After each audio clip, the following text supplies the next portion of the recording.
English Junior announced inaugurating the Indian Public Schools Conference. The President of India said, I am very grateful for having invited me to this function.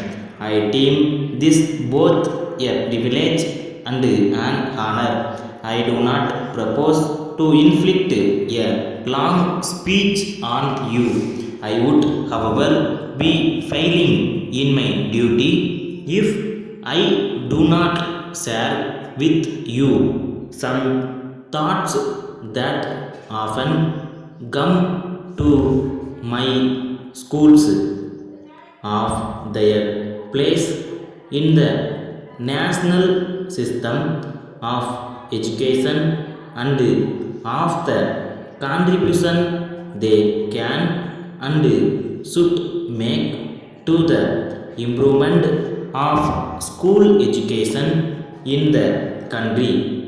The public schools in India, which now include Sainik schools, also have a number of commendable features.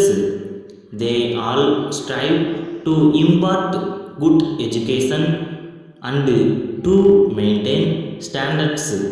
Their emphasis is on providing an all-round education which, in addition to the usual curriculum of general education, includes a welcome emphasis on the development of skills in using hands, on art education, and especially on physical education, games and sports. But the situation in the country has changed very rapidly during the last 20 years and will undergo very great changes in the years ahead.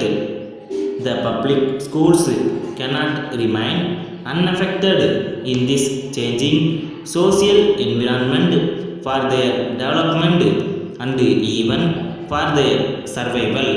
They will have to move with the times, and for this purpose, two major steps are necessary. The first is that the public schools must strive to become a part of the national system of education and contribute to its development rather than stand out in a glorified isolation. The second is that they must take into account all the criticism that is often made of the public schools and of the growing hostility against them in certain quarters. It may be easy to laugh it off or to ignore it altogether as misinformed criticism, but it is hardly desirable. A much better approach would be to take it seriously, to analyze its cause, and to adopt measures which will overcome it, so that the public schools come to be valued as progressive institutions which make a useful contribution for the development of education in the society as a whole. I would like to place a few things before you for your consideration on these two issues.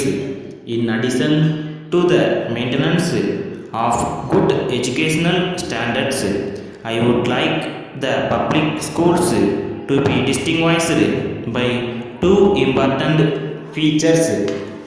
Letter from Ganesh and Company, Lucknow, to Messrs. Balaji and Company, Agra.